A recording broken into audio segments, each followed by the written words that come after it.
¿Qué tal? ¿Cómo están, amigos y amigas de esta comunidad? Como siempre, un gusto, como siempre, un placer que nos acompañen. Pues hablemos de 50 años que se cumplen de la llegada de la dictadura, del golpe de Estado allá en Argentina, un golpe de Estado que resuena con mucha fuerza en la actualidad, incluso de la mano de los propios negacionistas, integrantes del gobierno de Javier Milei y de la necesidad para la propia América Latina en este momento de tanto imperialismo, de tanta hegemonía, de no olvidar precisamente lo que representa la intervención o la influencia de los Estados Unidos en los países de nuestra región.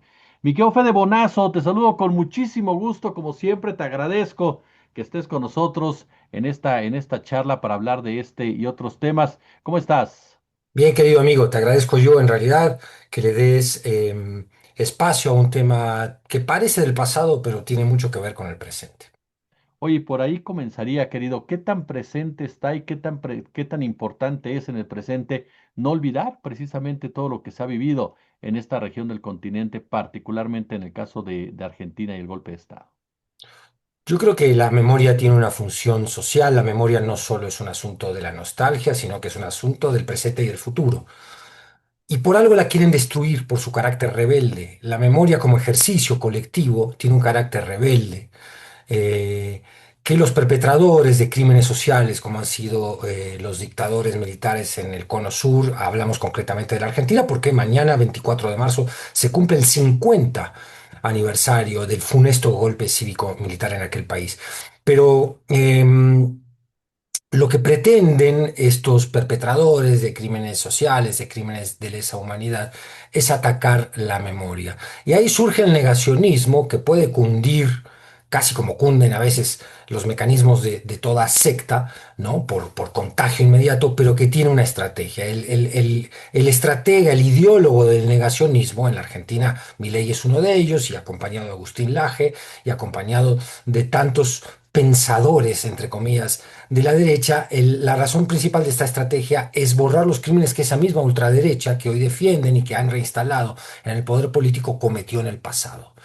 Y cuando analizamos los golpes militares y este tipo de procesos de toma violenta del orden constitucional, lo que entendemos, esto me he ido dando cuenta yo con el tiempo, y mucha gente mucho más avesada que yo en el tema político desde hace muchísimo tiempo, pero que siempre se repiten algunos patrones que te dan el indicio de que la modificación de un régimen económico, incluso de un régimen social, es Argentina, que era desarrollista con el peronismo, que había pensado en derechos para la clase trabajadora, que había generado una enorme clase media que tenía acceso tanto a derechos como a una serie de beneficios sociales, y ni hablar esa aquella clase trabajadora, y se pensaba en revitalizar la industria y el mercado interno. Ese proyecto que instaló el peronismo tenía que ser desafiado y quiso ser desafiado por la dictadura militar y las oligarquías ligadas, por supuesto, al interés imperial de los Estados Unidos y al interés imperial corporativo de los Estados Unidos. Y estos cambios de régimen social y económico no pueden darse sin un instrumento represivo. En algún momento en la historia se escogen las dictaduras militares, que son abierta, declarada, obscenamente, ejercicios de represión, donde se le advierte a la población que aquel que se quiera sindicalizar, aquel que quiera protestar, aquel que quiera oponerse o criticar al régimen, va a ser directamente cercenado, literalmente de la sociedad o desaparecido. Y eso es lo que pasó con las dictaduras en Latinoamérica y también en Centroamérica, ¿no? En Sudamérica y en Centroamérica. Fueron el brazo ejecutor de un plan económico y de cambio de régimen político. Y por eso siempre hay que decir que el golpe en Argentina fue un golpe cívico-militar e incluso eclesiástico, pues no sé, porque la iglesia jugó su apoyo.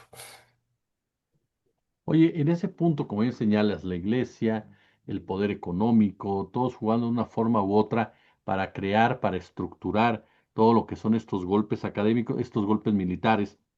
Y eso lo traslado un poco para acá. Tú has hecho análisis al respecto, mi querido Fede.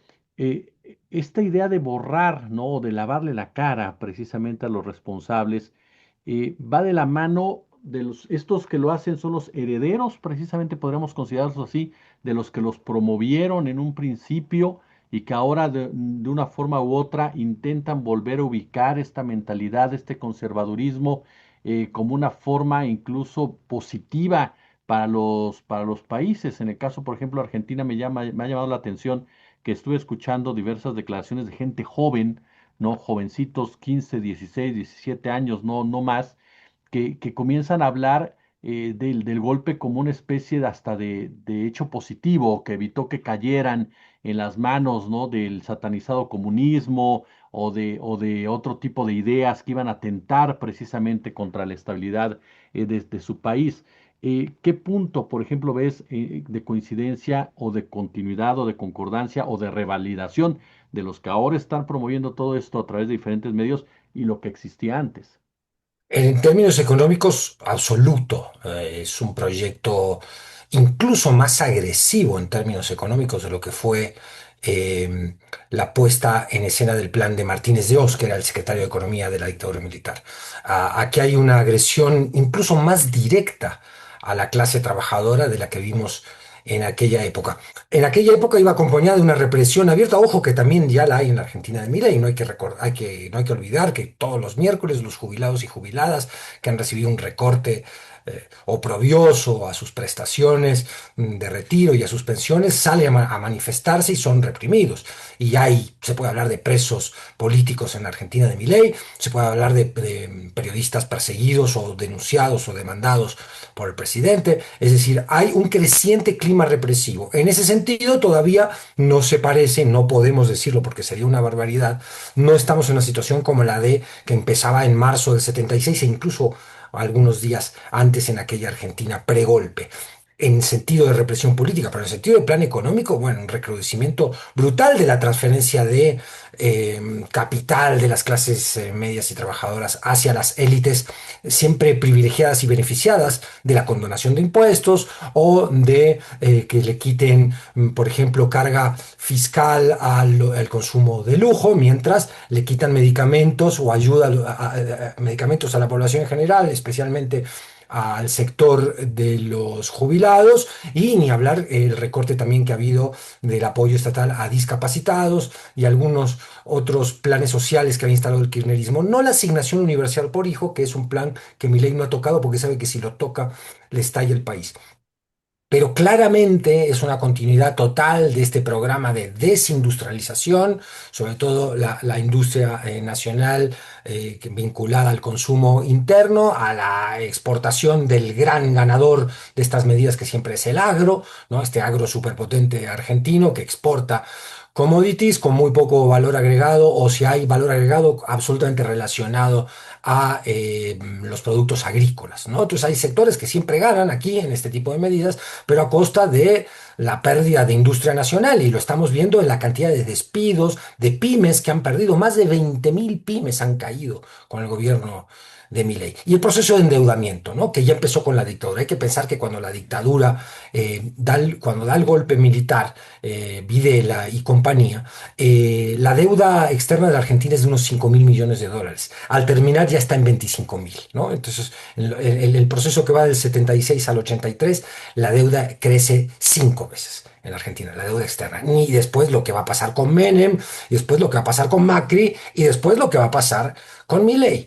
Es decir, también el proceso de endeudamiento externo y la apertura indiscriminada, desregulada por completo, de la especulación financiera. Entonces, en ese sentido, son hijos del mismo plan económico, incluso acrecentado. Esa sería la respuesta. Oye, y en este marco, querido, ¿cómo fue el impacto? El impacto tú lo viviste muy de cerca. Para todos ustedes que muchos han crecido en México, otros han crecido en otro lado, eh, ¿cómo fue el impacto para las familias cuando se da este golpe de Estado? ¿Cómo cambió la vida de las personas, de los adultos, de los niños que estaban en esa época en una Argentina que era pues distinta con sus problemas y con todo, pero siempre será distinto el poder de cierta manera cuando llega ya un golpe de esta naturaleza?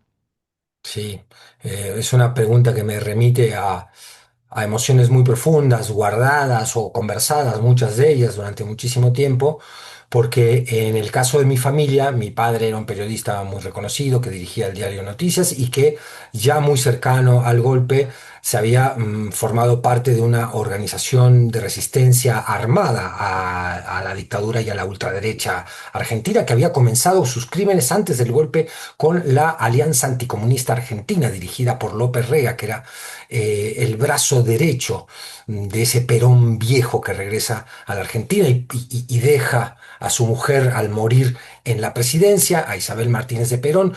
Y el verdadero tipo que controlaba el poder allí era López Rega, un brujo en serio que hacía prácticas y rituales, un personaje siniestro que había desarrollado o promovido mucho la Alianza Anticomunista Argentina.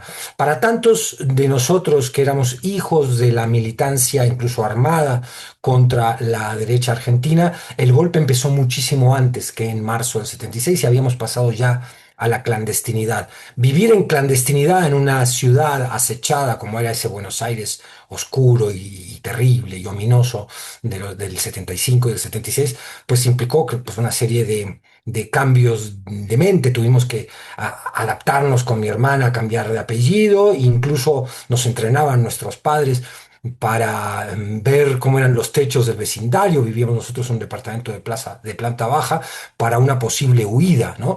Nuestros padres tenían todo un ritual de protección por si venían a capturarlos. Es decir, era una vida absolutamente desquiciada por el temor a la captura de mis dos padres. A nosotros nos fue muy bien en la película. Logramos escapar y ser una de las familias beneficiadas por la enorme tradición de refugio de México.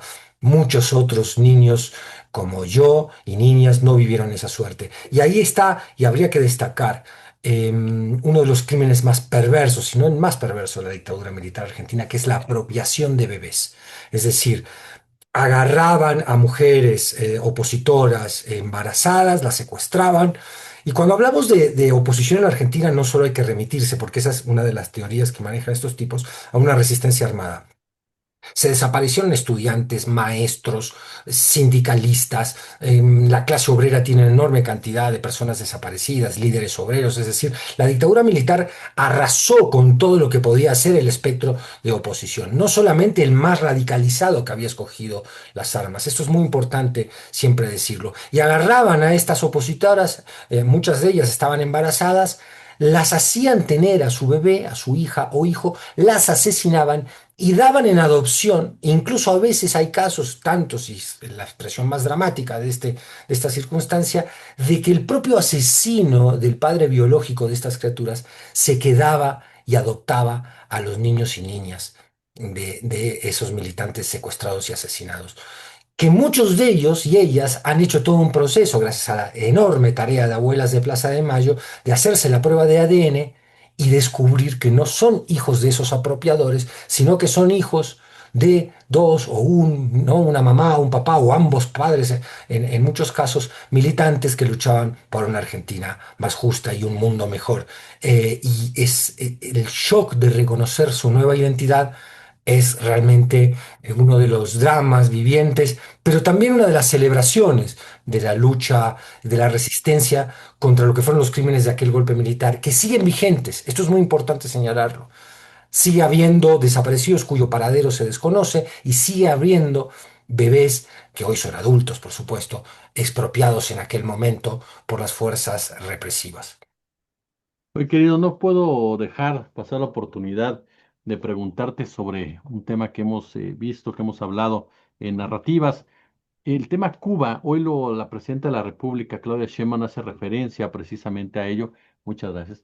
Hace referencia a ello. Eh, ¿Cómo ves tú este asunto de Cuba?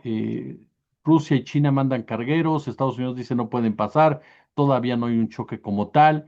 México se pronuncia porque tienen que liberar ya Cuba. ¿Cómo ves tú, cómo sientes tú este tema como tal? Hemos dicho tantas veces, querido amigo, que Cuba es el fiel de la balanza geopolítica y sobre todo en nuestro hemisferio, ¿no?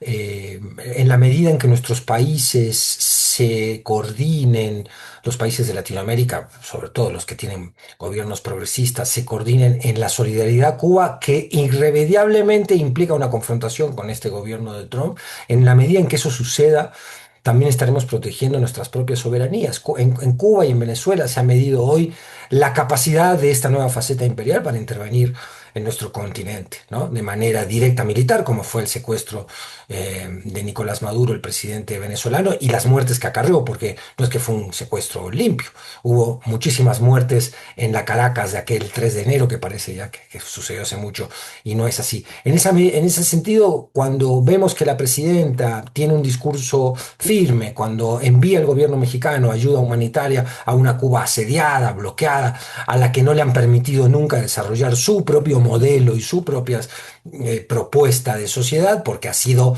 asediada y boicoteada desde ataques terroristas, invasiones como Bahía de Cochinos, bloqueos económicos, sanciones comerciales, la Torricelli, la Helms-Burton y ahora el bloqueo energético de Estados Unidos. Cuando vemos a la presidenta tomar esa postura cada vez más firme en esta situación, nos da la impresión de que también este imperio todopoderoso al que hace unos meses le teníamos tanto miedo que no nos animábamos, cuando hablo de nosotros, me refiero a los gobiernos del mundo, a oponer demasiada resistencia, ahora hemos visto que tiene flaquezas, sobre todo por lo que está ocurriendo en Asia Occidental, y ha habido también las declaraciones de Lula en la CELAC, animan a pensar que por fin, al menos en el campo declarativo, estamos tomando un poquito más de fuerza, con lo que esto significa en confrontación directa con el gobierno de Trump. A Cuba no se la puede dejar sola, primero por razones humanitarias, segundo por razones históricas. Cuba ha sido ejemplo de solidaridad con el mundo y con Latinoamérica. Dejarla abandonada ahora a los estragos de este bloqueo energético sería,